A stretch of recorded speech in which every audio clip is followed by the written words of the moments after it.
At 9:27 last night, 40-year-old Brandon Bernard was executed by lethal injection at a federal prison in Indiana.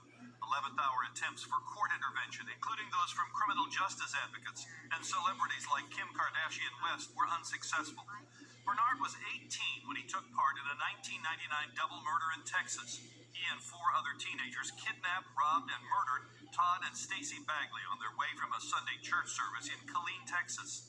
The case drew national attention in recent weeks and sparked a debate about executing offenders who were young when they committed their crimes. Bernard was the youngest offender based on his age at the time of the crime to be put to death by the federal government in nearly 7 decades. His last words sought forgiveness. He said, "I'm sorry, I wish I could take it all back, but I can't. That's the only words that I can say that completely capture how I feel now and how I felt that day." Members of the victim's family said they accepted that apology. The apology and the remorse that was shown to the family and the fact that they regretted their acts at that time helped very much to heal my heart. And I can truly say I forgive them. Protesters gathered outside the prison, hoping the Supreme Court would grant a stay of execution, but the court denied it by a vote of 6-3. President Trump ignored pleas from celebrities and politicians to halt the execution. Kardashian, who has championed criminal justice causes, tweeted overnight, "He was such a reformed person, so hopeful and positive until the end." Bernard had asked President Trump for clemency, and criminal defense lawyer Alan Dershowitz says he talked to the White House about the case, but the president declined to act. Shalom. Give all praise to Yahweh, Ba'ashem, Yahshua, Ba'ashem, Rakadash. Double honors to the elders and apostles of GMS groups who was like teacher, honors, and true. Shalom, Barakathum to them for the edification and knowledge. And the foremost, give all praise to Yahweh, Ba'ashem, Yahshua, Ba'ashem, Rakadash.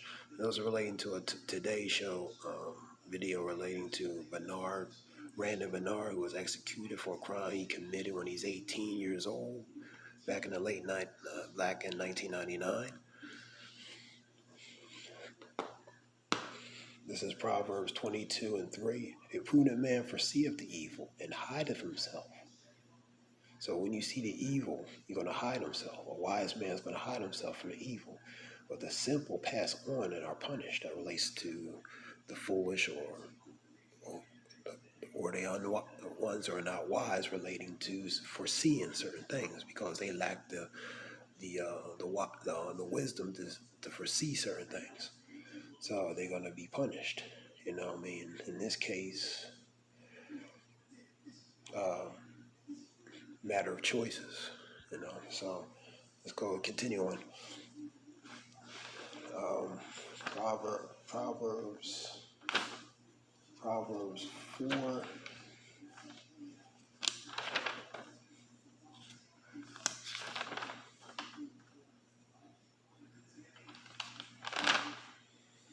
Proverbs 4:14 and 15. Enter not into the path of the wicked, and go not in the way of evil men. So don't go in the ways of the wicked, or in the ways of an evil man. Neither do the ways of evil men, because ultimately there's consequences if you do. Avoid it, pass not by it, turn from it, and pass away. So you avoid these things, relating to doing certain things. We use this case hypothetically. He was young, 18 years old. He's influenced probably by doing certain things. He was impressionable. He was young. And being young, you're foolish. Unfortunately, his choices led him to severe consequences, led him into prison and led him into a place he don't want to go. And now he's no longer here. And I hate stories like this personally as a man, hearing this, because there's a lot of, jakes that are in jail. Some of them are guilty for their crimes, and some of them are actually innocent of their crimes. So, and that puts the balance to it. All right, let's continue on.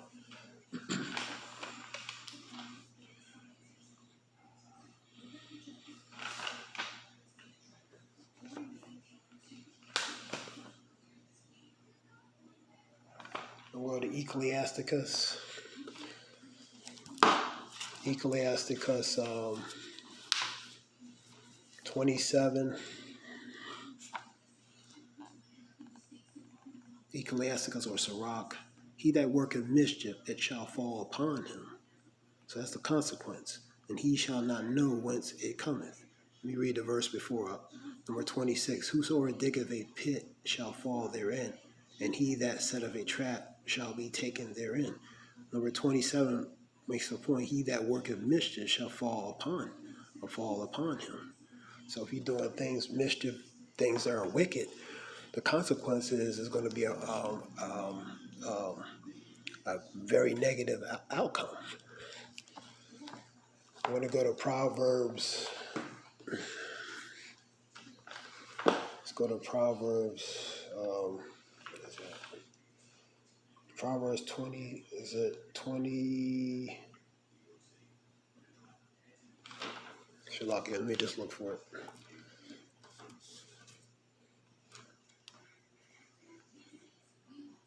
Proverbs 26.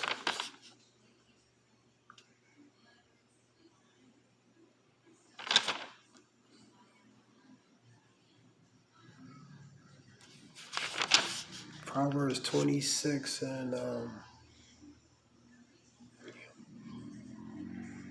26 and 27. I'll go with Ecclesiasticus 26 and 27 verse. Whosoever diggeth a pit shall fall therein, and he that rolleth a stone, it will return upon him. So it's going to come back on you, you know.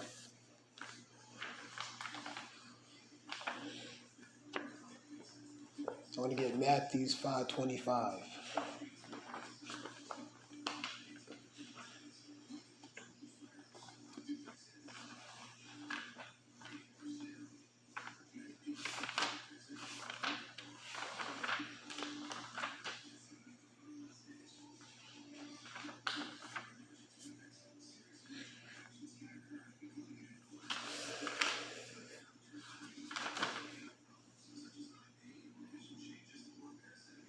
Agree with thine adversary quickly while thou art in the way with him, lest at any time the adversary deliver thee to the judge, and the judge deliver thee to the officer, and cast thee into the prison. Pretty much self-explanatory relating to that. So 9:13 of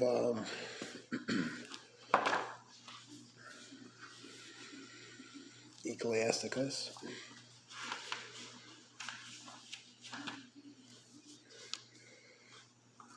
And pretty much you agree with that adversary because he has the power to do certain things, man.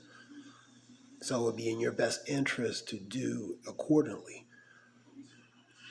You know what I mean? Because they're in a position of power, man. And they also, with the position of power they have, they can do certain things. They can either to your benefit or not. Now let's go to Ecclesiasticus 9 and 13.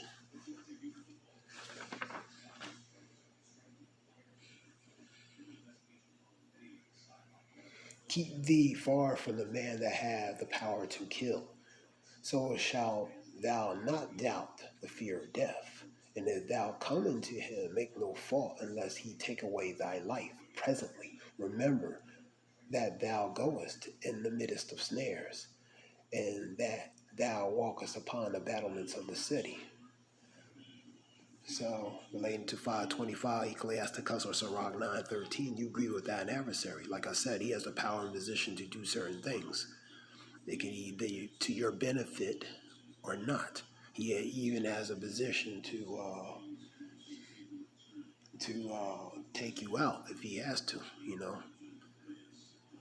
Especially if you get in the wrong side of him. And we see, unfortunately, you know, a lot of the so-called younger generations deal with you know, in situations where, because of their choices, there's severe consequences, man. And sometimes their life is snuffed out and taken by it because of the choices they make, you know.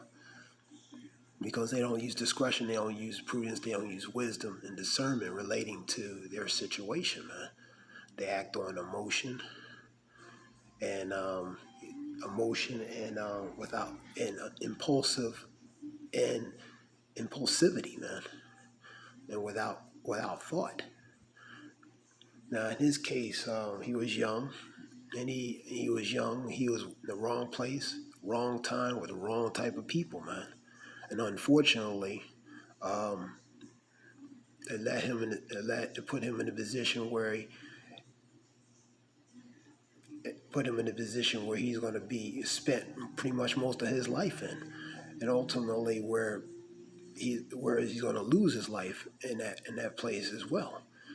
You know what I mean? Because of the choices he made, man. So the choices you make can will determine the outcome, good or bad.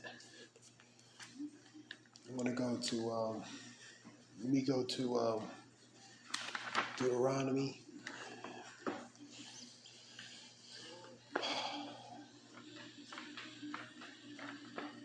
This is Deuteronomy 28.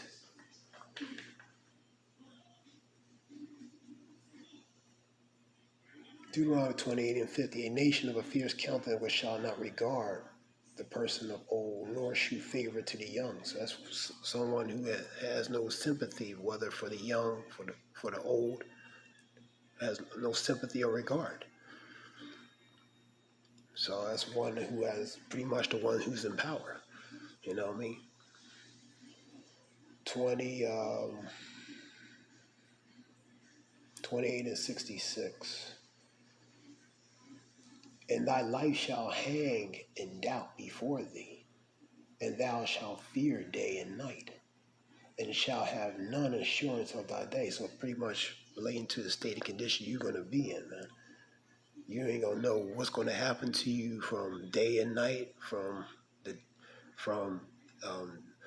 day to day, hour by hour, minute by minute, second by second. That relates to that pretty much a hellish state and condition that you're going to be in, man.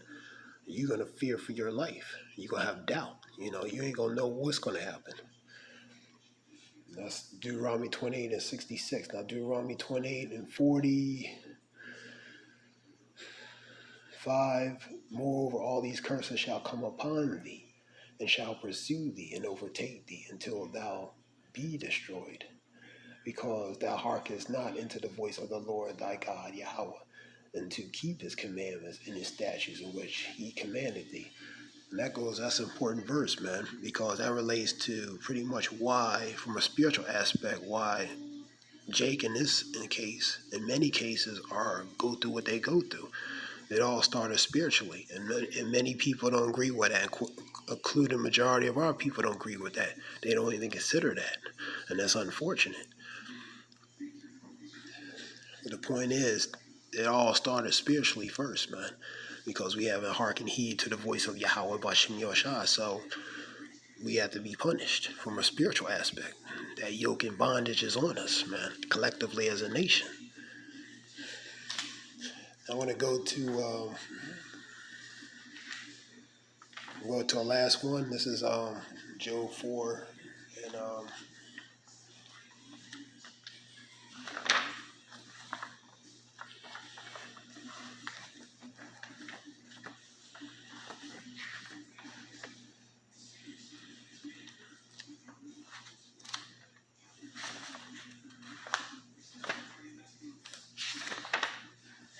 Job 4 and 7. Remember, I pray thee, whoever perish being innocent. That's the point. Nobody. And unfortunately, even though he repented and he asked forgiveness, and the people that forgave him for it, but that doesn't change relating to the outcome. That's not going to change the outcome as punishment. You know, he still has to be held accountable. In the eyes of men in this system, he has to still be held accountable, man, for his crimes, man. And ultimately, from a spiritual aspect, the Lord allows certain things to happen as a form of a judgment, man, upon him, man. And that's why he's no longer here. From a spiritual aspect, if you can understand that. So, number 7, remember, I pray thee, whoever perish being innocent, none of us are innocent. None of us, not in these vessels, not in these vessels of flesh. We all We all, there's none of us that's good, man. In the eyes of Yahweh Shem Yashah, none is good, not even one. Where were, I'll read it again. Remember, I pray thee, whoever perished being innocent, or where were the righteous cut off? Even as I have seen, they that plow iniquity and so wickedness reap the same, man. So ultimately, from a spiritual aspect, it was a judgment on him, you know, because he did do a crime, a severe, heinous crime upon, or he was complicit in it. If he didn't do it directly, he was complicit in it. So he has to be held accountable. He has to be responsible and held accountable for his actions. And it's unfortunate, like I said, many Jakes in the penal system, a lot of them are innocent, believe it or not, of wrongdoing. But some have done things, you know what I mean?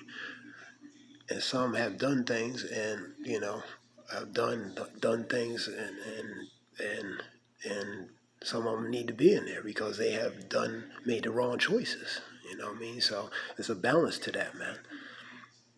So that being said, I hope this benefit in some way. Give all praise to Yahweh Bashem Yosha Bashem Rakadesh. Shalom.